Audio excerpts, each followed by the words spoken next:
This podcast is brought to you by Most Valuable Podcasts, saving your day from boredom with the best podcasting entertainment.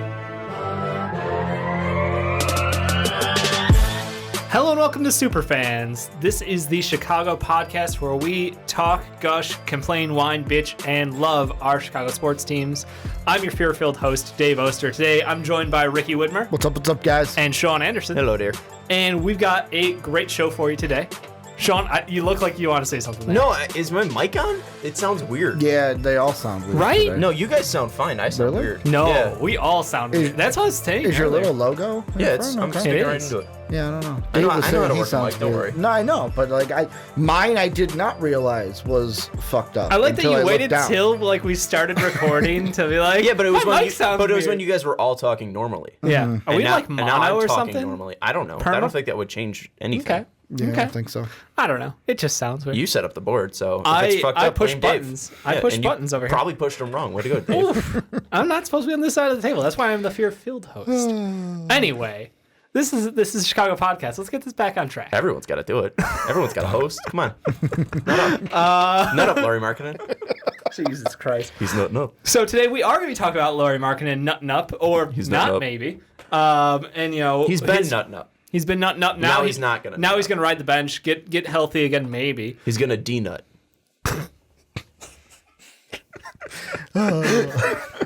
What? This could not go better. He's gonna unload. We you already know how Dave is Take a load hosting a off. show, so we're just going to throw all this at him at once.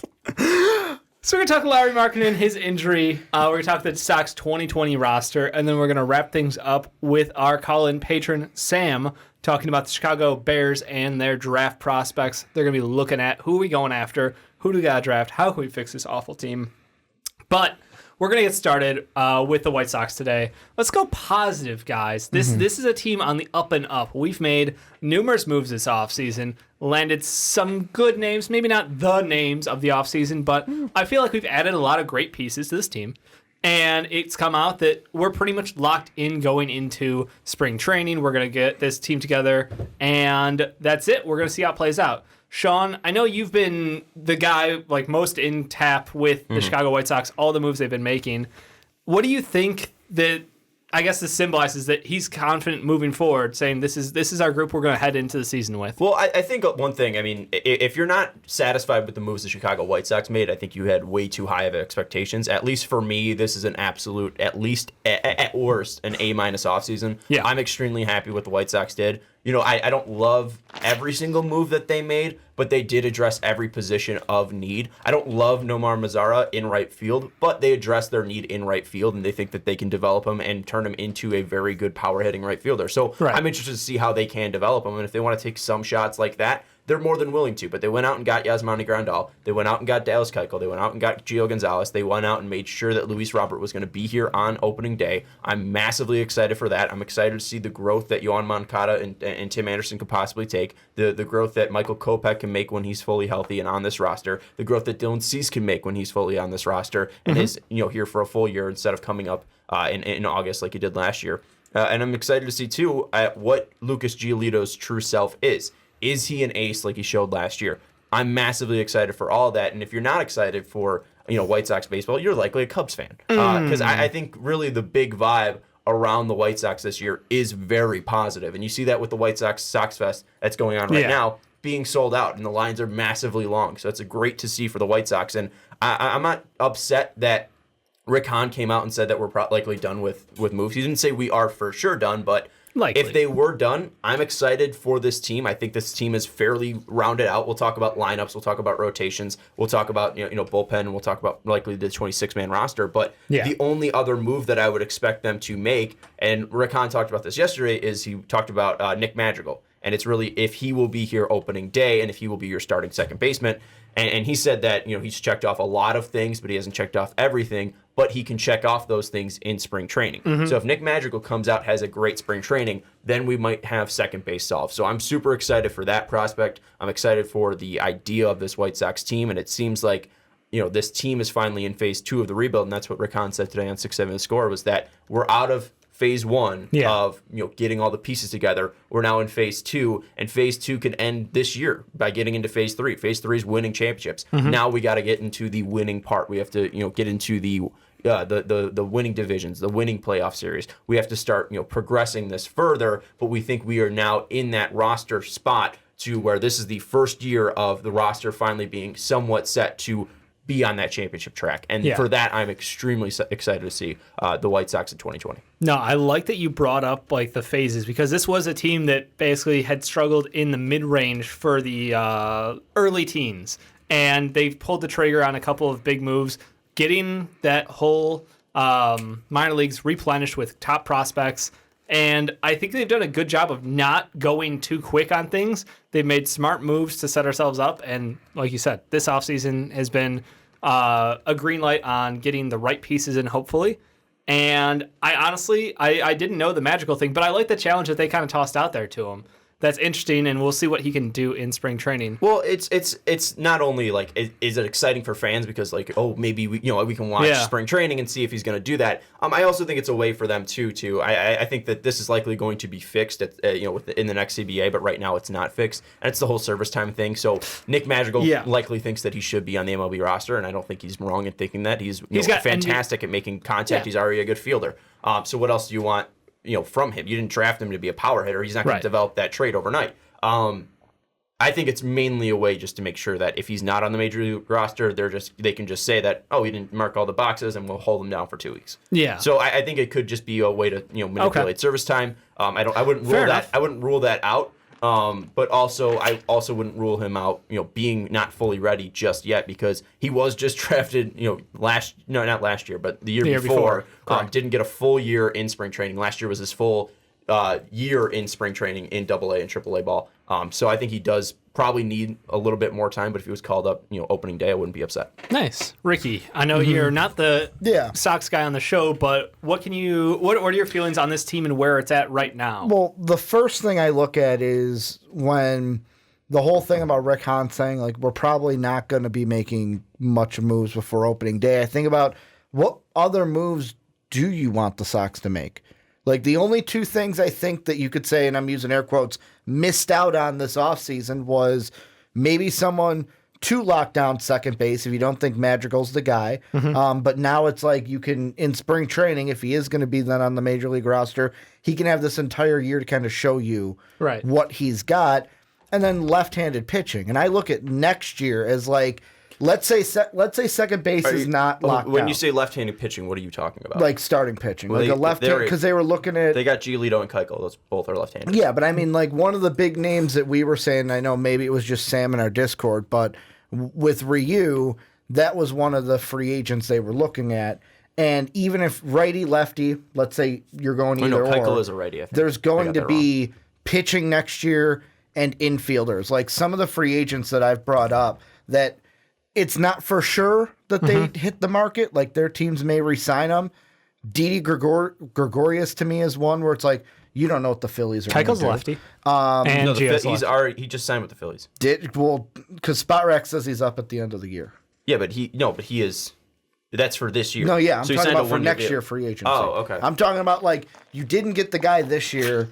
You can, let's say Madrigal, I'm going to say worst case scenario, doesn't impress this year. And you feel like you need to get that guy in free agency. There's guys like Gregorius. There's guys like Marcus Semien in Oakland that you can go. Jock Peterson also, we've been talking about trades before whenever we talked about White Sox. I mean, you can get that guy next year. You don't have to do it right now. So at least with the DD thing, I highly doubt that they would call up Madrigal and he'd be that bad to where they don't give him another. I know I'm talking about the guys you brought up. Yeah. I highly doubt that if when they bring up Madrigal, I think they are at least going to give him a full year to at least see what he can do. And and even then, if he doesn't impress, I likely think he would be sent down and then brought back next year. So I think that he is going to be their starting second baseman either this opening day or next opening day. I highly doubt that he won't be that guy. And I think Didi Gregorius will be too expensive. Marcus Semien was just a top 3 MVP finisher. There is no way in God they will be able to bring him back. They just recently, they traded him, and maybe he doesn't want to stay in Oakland. Maybe he wants to win rings.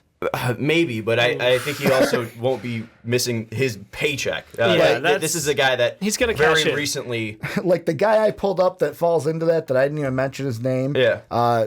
Jake, our patron, likes to call him LaGoat, is DJ LeMahieu. Like, he's a free agent, but the Yankees aren't going to let him go. Well, he's getting paid up. But also, again, like when he does get paid, he's going to get paid a lot of money because of his performance. So I don't think that's going to happen. Also, I was right. Keuchel was a left-handed, so I don't really get the left-handed starting pitcher thing. They got Gio and they got Dallas Keuchel. So they got Giolito, who's a righty. They got Keuchel, who's a lefty.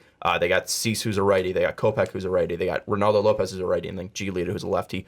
As long as you got 2 of your 5 as lefties, I'm absolutely fine with that. Yeah, and they're both established guys too. Like, this is not a situation where we're waiting on one of the lefties to come up. We've got a couple righties who are promising, but I mean I feel good there. I think if you said pitching, I'm thinking bullpen. Exactly. But and that's a situation where I think we might just have to see the season play out. I wouldn't feel confident going out and taking a stab at somebody right now, because I know mid-season it might be a good market for us. Because plus, it's who's available to take that stab on. Well, that's the thing. Is like in free agency, meh. But trade-wise, let's see where teams are, and teams who aren't competing might have somebody, and we can take a stab then because value might be right for us. I don't want to go ahead and spend a bunch of money on a closer if we don't need one. If people play up this year, I don't have a problem going into the season with. I mean, I don't think it's a bad bullpen right now. I just think that there's room to improve. Yeah, there's absolutely room to improve. I mean, you look at right now, they have Alex Colomé, who's still there. They have Aaron Bummer, who's still there. They have Jace Fry, who's still there. Those 3 guys were at least decent last year. Colomé can be iffy, but he was at least very efficient in the first couple of months completing saves. I think he was like 21 of 21 before he blew his first save. He wasn't like lights out. He wasn't dominating guys out there, but he was at least getting the job done. Aaron Bummer and Jace Fry. I think Fry had a down year, but both of those guys still look very impressive when they are fully right. Especially in 2018, the prior year, I think Fry was our best relief pitcher, and then he had a down year. Bummer was our best one last year. So those 3 guys I'm not too worried about. Kelvin Herrera, he's obviously has done it before, but he wasn't great last year. He's kind of iffy and up in the air. I also wouldn't be shocked too if they ended up moving Ronaldo Lopez or Carlos Rodon to the bullpen, and that way you would at least be able to see what they can do in shorter innings, especially with their speed and their power pitching. And you also so those brought guys over Cishek from the Cubs? and Steve Cishek. So he would be the 4th guy. So there's 4 guys at least in that bullpen that I do at least trust in some ways. I do trust Steve Cishek. He's got a funky delivery. He was very good with the Cubs. Had some overusage issues with Joe Madden. So as long as you're able to manage him. Who didn't have overusage True. issues? Exactly. And you guys had bullpen issues last year. So it's not shocking that he went to his guy that was very good last year. So Cishek I'm very excited about. But Jace Fry, Bummer. If Bummer continues what he did in 2019, that's going to be exciting. If Jace Fry picks up to where he was in 2018, that'd be exciting. If Colomé can at least complete saves, I don't know if he's going to be truly their closer, but if he can complete saves, that's what you have him for. If he's able to go, 29 of 31, or hopefully he's converting more saves than that. But if he's going, 40 of 43, or 48 of 52, like that's still a good save percentage. I'll still take that. So I think bullpen, if any place should be addressed, it's either right field or bullpen, and those are the spots that I'd be worried about. Also, the bench is a little iffy, but other than that, I mean, I would take the lineup that we have, the rotation that we have. I'm fine with those guys, and that's going to be the majority of the guys that are going to be playing. I was going to say, it's a nice mix this year of young prospects coming up, getting playing time, and some veterans on that team who is our favorite term for baseball is a clubhouse guy, And that's what I kind of love about this team. Like, it feels, it's got a good vibe to it, and I think we've got a good balance, like I said, of that age to youth, the upsides there, and it's one of those seasons where halfway through, if we're, above 500, I'm thrilled. Team's doing good, not a problem. I'm not rushing this team. I don't think you have to make any massive moves to this team moving forward. I like where our lineup could be, and I like the power that we have. So I know we're hoping second base gets some power. We'll see. But between Abreu out there still absolutely crushing it, we added Encarnacion. I think that those 2 guys are basically all we need in that in the DH role. I feel confident with those 2. They've both been relatively healthy as of late, so I'm solid there. It's just if I'm looking at this team, it just comes down to, can we play small ball well? Because we get in situations, it's a long season. You get in situations in grooves where the ball's not going out of the park anymore. And I know we have a friendly park, but still, if it turns into that, like, can we move the guys around? Can we be aggressive on the bases? And that's one of the things I want to see this season. Yeah, and I think it's at least looking at the lineup, too. I think you will be able to find some spots with that. Luis Robert, he's mainly known at least as a power hitter. That's his best attribute hitting-wise. He's a better power hitter than he's a contact hitter. Yeah. But once he is on base, he's got fantastic speed. Yohan Moncada's got fantastic speed. Yasmani Grandal is a high-contact guy. Eloy is obviously, Jose Abreu, Edwin Encarnacion. Those guys are going to be more of your power hitters. But even then, Jose Abreu led the AL last year in runs batted in. So, I mean, you at least shows that when guys are on base, he can at least put the ball in play. And if you have Moncada on base and you have Luis Robert on base or you have Tim Anderson on base, those guys can at least run around and create havoc on the base paths. Yeah. Same with Tim Anderson too. I mentioned him, but he's a guy that can at least steal 20 bags. How high should the expectations be for Anderson after last season? I mean, it's realistically. Honestly, I don't view him as a top 4 piece, at least in this franchise. Okay. I think it's Robert. I think it's Moncada. That might be surprising to a lot of people. I don't think so. I mean, the piece-wise, I mean, like, at least I would say Robert, I would say Moncada, I would say Yasmani Grandal after his contract and Eloy are probably the biggest 4. If those guys succeed, then, I mean, it doesn't really matter if Tim Anderson's the batting champion. Tim Anderson's going to be batting 7th. You want the top of the lineup guys to produce, and he's not going to be one of those top of the lineup guys for what we saw last year. Last year he was still batting 7th. So if you're getting that great production out of your 7th spot, no one's going to have complaints. I do think, though, he is the face of this franchise. So it's different. I think that if he's not succeeding, it's different than being the face of the franchise because he's such a great speaker, does a lot of great community work, has a shit ton of swag. I mean, come on. I mean, this guy is absolutely exciting to watch. I'd say he gets ESPN time for the Chicago White Sox, which if you aren't from Chicago, that's a rarity. There's a difference, though, I think, from being a key piece and then being like the face of the franchise. I mean, you can make the argument in 2016 for the Cubs that one of the faces of the franchise was like Ben Zobrist. I mean, Ben Zobrist was such a key part of that group, but he wasn't the top 4. He was Baez, it was Bryant, it was Rizzo, it was Schwarber, etc. I mean, Wilson Contreras. I mean, there's so many good guys. I mean, people fondly remember that was David a loaded Ross. Team. Yeah. So I mean, I don't think that Mark Burley, he was always a face of the franchise, but was he always our best pitcher? So I mean, there at times, absolutely. Yeah, I'd say he was a workhorse. He was a 200-inning guy. I think Tim Anderson is more of a guy that if he is producing, he's going to be a fan favorite, and as long as he's can improve defensively, I think that's the biggest thing I look for. I don't think he's going to hit 330.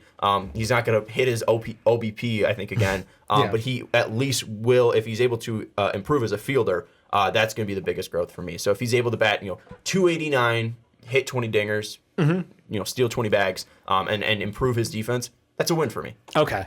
Ricky, this is a team where we were talking about taking the step from that phase 2 to phase 3 as far as this is a team that we've got the pieces in, we're getting all the talent together.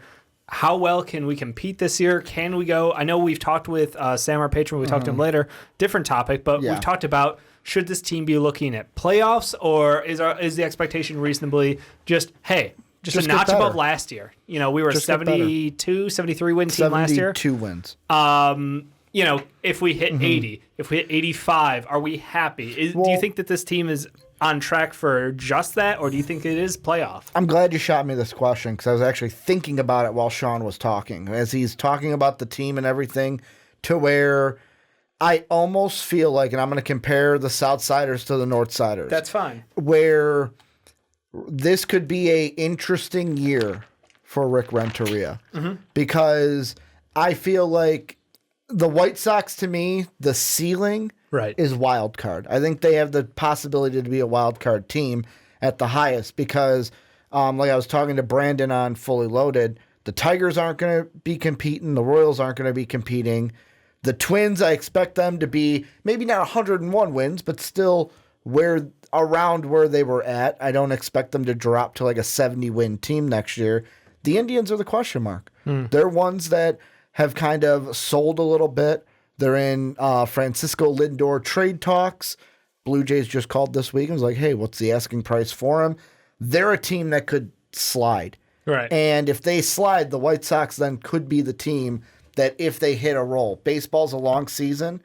You hit your Way too strides, you hit your cold spots. I know as a Cubs fan, one of the big things, I think it was the 2016 season, we just hit a roll late in the season, and we carried that over into the playoffs. But then there was like last year, the last 2 seasons, really, where it's like we hit August and couldn't hit the fucking ball to your save our bats lives. just dropped. And then we lose in a wild card game and Ricky gets pissed, or we lose in a playoff game and then a wild card game and Ricky gets upset.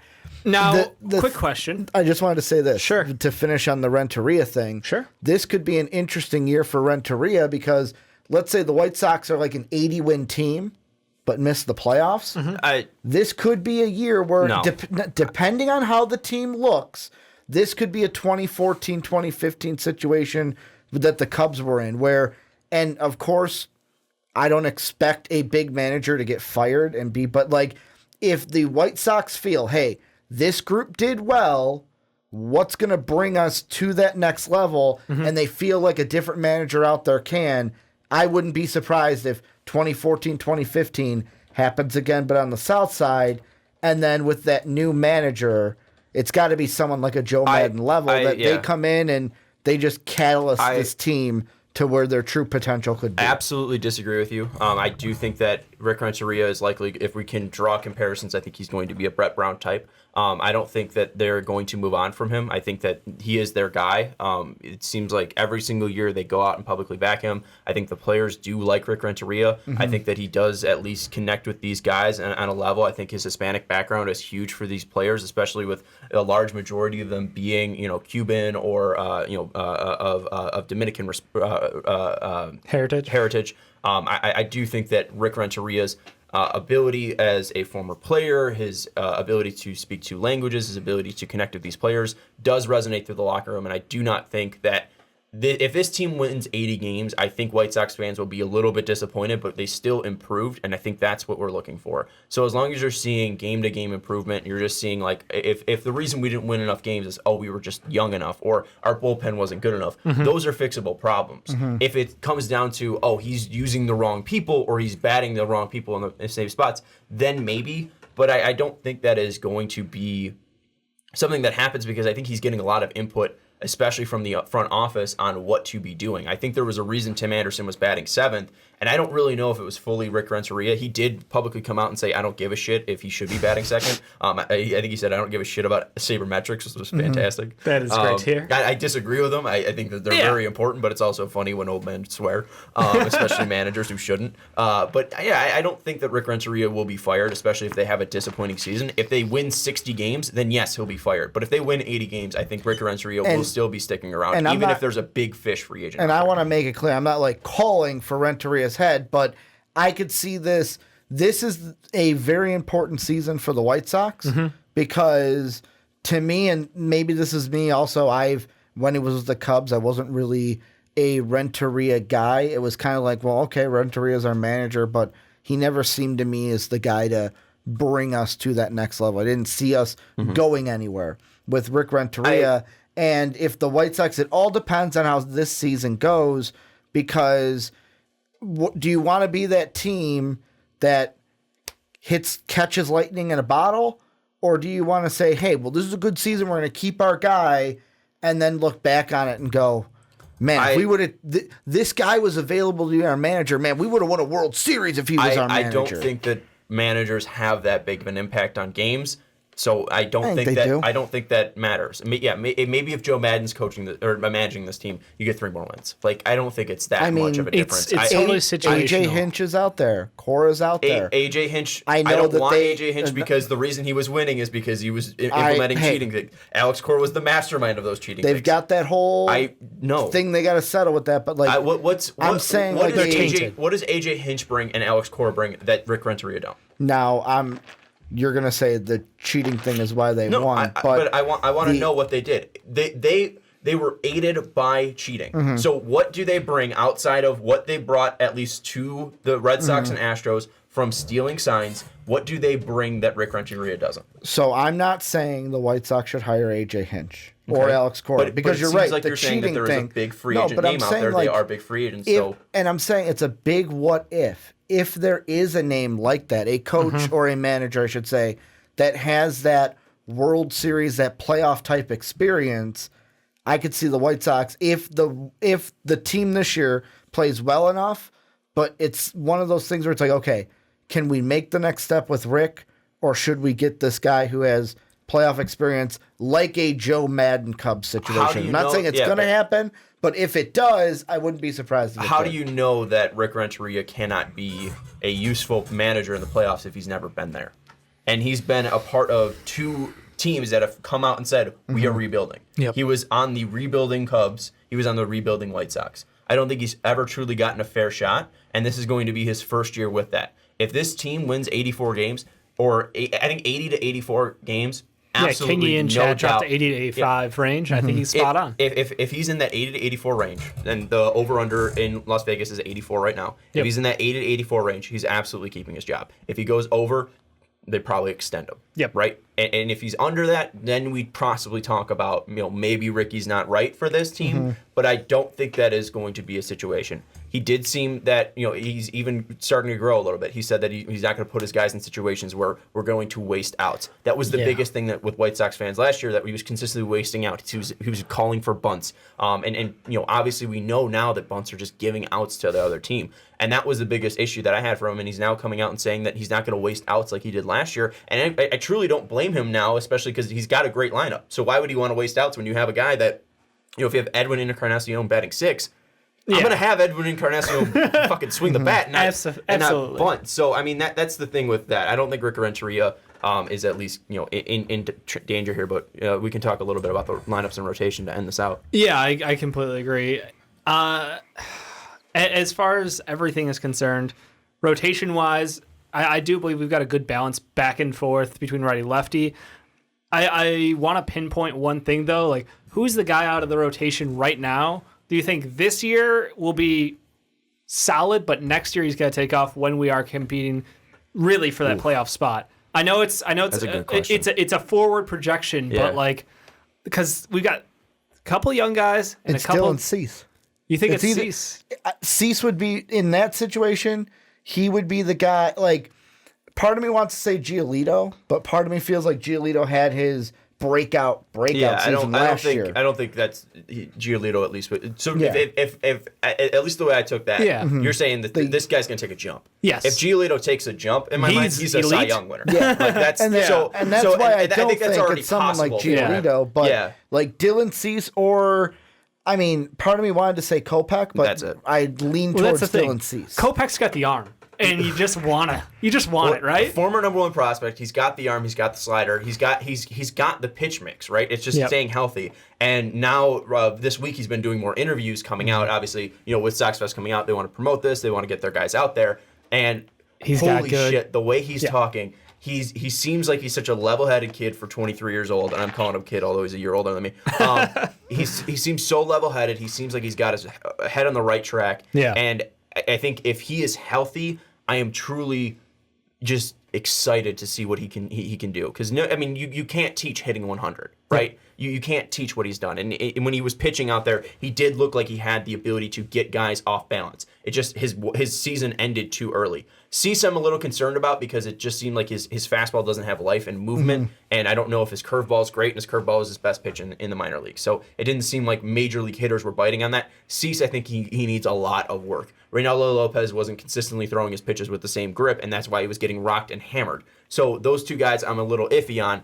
It mainly comes down to Kopech. And if you're able to hit on Kopech, holy shit, does that Chris Sale trade look fantastic? Yeah. Cease, I think at best would be a third starter. I don't think he's going to be an ace like he's formally projected to. Yeah. I think he could be a third starter to a rotation piece. Ronaldo Lopez is pitching for his starting rotation job because someone's going to have to lose it when Kopech comes up. If Ronaldo Lopez doesn't pitch well coming into May or whenever, Kopech's saying he'll be ready at the start of the season, which excites me. I don't think that's going to happen. Yeah. But at least being conservative.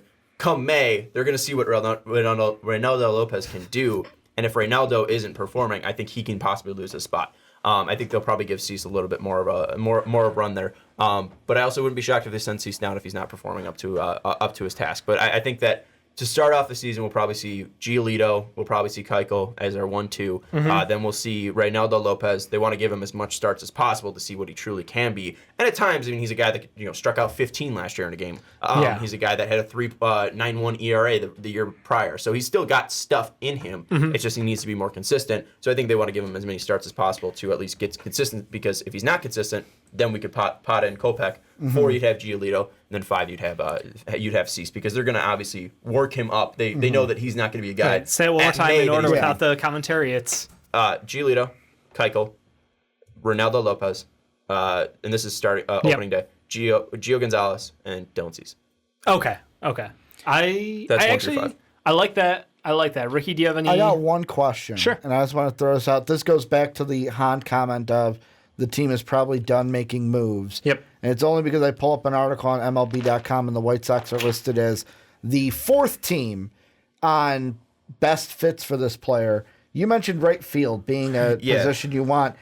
Is there a chance? Is the probably in Hahn's statement well, we're not going to look for a move, but a Castellanos, if he wants to come play for the White Sox, we're all ears. If we're talking big name free agents, the only way it happens, I think, is on a 1-year deal. So Castellanos would be on a 1-year deal. Could you see him signing one with the White Sox? No, I think he is he's been connected before. That's what happened. I think their right field move was Nomar Mazara. I don't think they're looking to add again. Okay. I think their 2 outfield moves were Robert and what happened to be Mazara. I don't think Castellanos is that guy. If they're making another move, it's going to be another bullpen. The only 3 teams ahead of the White Sox on this article, the Reds, the Cardinals, and the Rangers. Yeah, I think Rangers sound like it's going to be the team that ends up snagging them. I could see that. And then let's wrap things up on the lineup. 1 through 9, honestly, I like the fact that you nailed down the fact that our confidence in Tim Anderson being 7th in the lineup isn't going to change, which is just kind of fun to me. Yeah.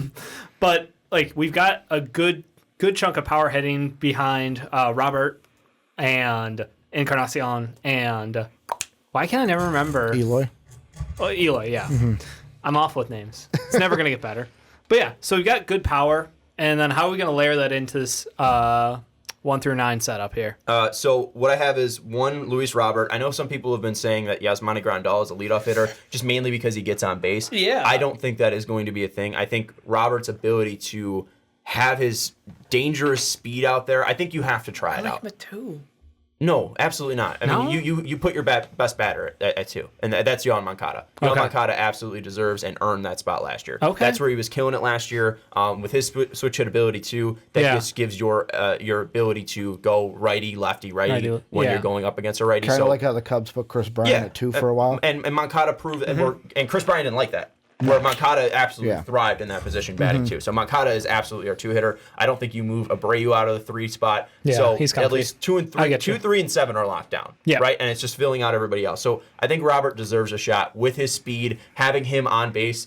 If he gets on first, Moncada hits a double, Robert's scoring. So I mean, at least it's either I think you have to have speed as your leadoff hitter. If you want to try Grandal to start off the season, go ahead. But I think you sign Robert, see what he can do. I don't think it would hurt anybody. So I'd say Robert, Moncada, Abreu, Yasmani Grandal, Eloy Jimenez at 5. At 6, Edwin Encarnacion. 7, Tim Anderson playing shortstop. Nomar Mazara at 8, playing right field. And Leury Garcia playing second base. So Robert in center, Moncada at 3rd, Abreu at 1st, Grandal catcher, Eloy in left, Encarnacion at DH, shortstop, Tim Anderson. Right field, Mazara, and then second base, I got Leury Garcia. And then on my bench, I think I had 23 guys, so I'm trying to figure out the 26 fully. But on my bench for sure, I think McCann obviously will be there. I think Zach Collins will be there. I think they want to carry 3 catchers now with the ability to go to 26. So I think Collins will likely make it onto the team.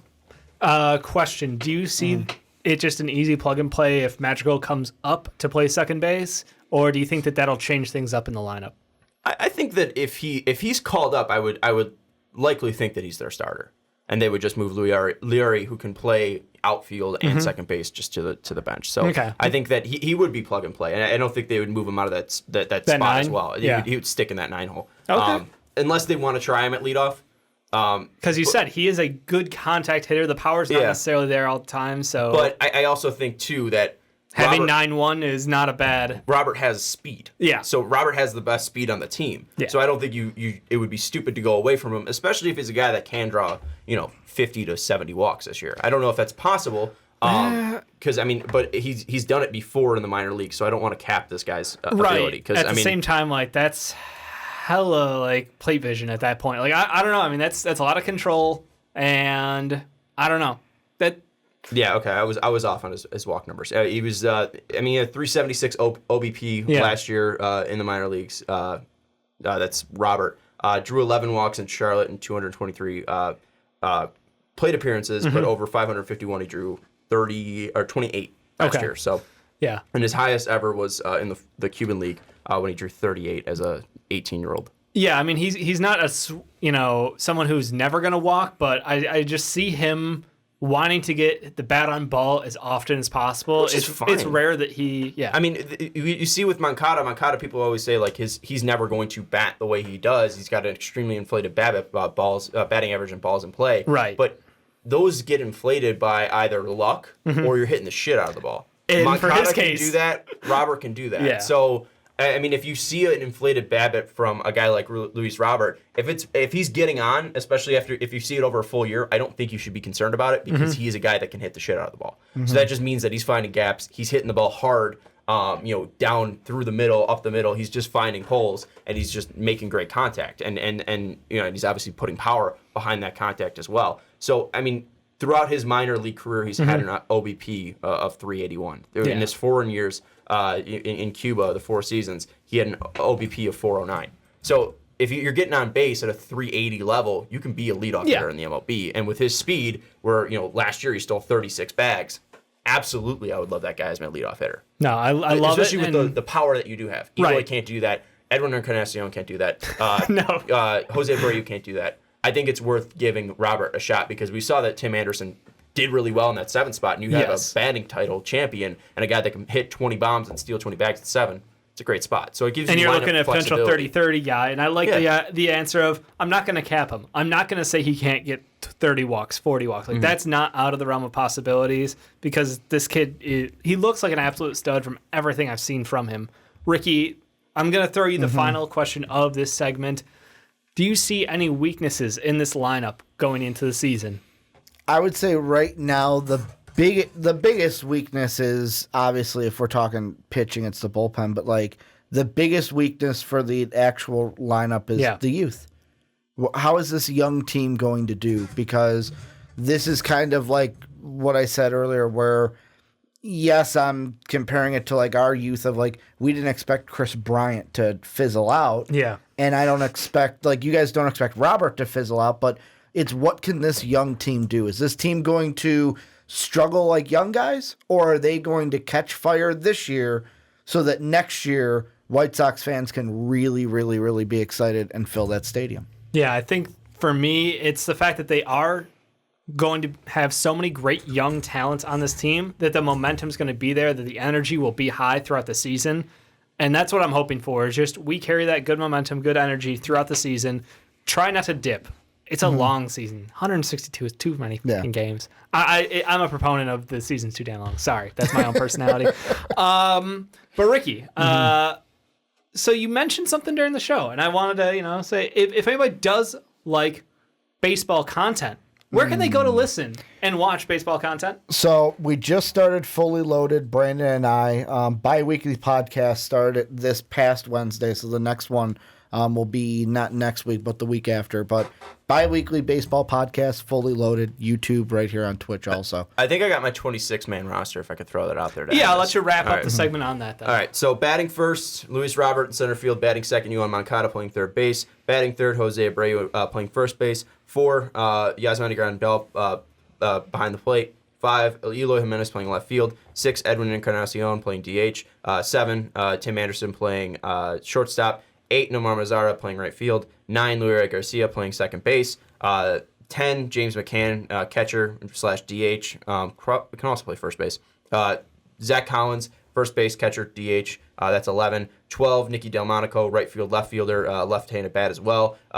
Danny Mendick, second baseman, shortstop. That's That's 13 right there, I think. And then Giolito as your number 1 starter, Keuchel as your 2 starter. That's 15. 16, your 3rd starter, Reynaldo Lopez. 17, your 4th starter, Gio Gonzalez. Your 5th starter, Dylan Cease, and that's 18. Jace Fry, bullpen, 19. Aaron Bummer, 20. Evan Marshall, 21. Kelvin Herrera, 22. Jimmy Cordero, 23. Steve Cishek, 24. Zach Birdie, 25. And Alex Colomé, 26. I know how to count, boys. That's your 26-man Congratulations. roster. Doing math. That's your 26-man roster. Doing math. Well done, We're carrying Sean. 3 catchers, which is yikes. I don't think that'll last long, I'll be honest. But we'll play it out. The guy that gets moved is Collins. But I think if anything happens, I think the first move out of those 26, and I don't think Birdie's likely going to make it, and I'd be shocked if Mendick make it. Mendick, I think, deserves a shot, though.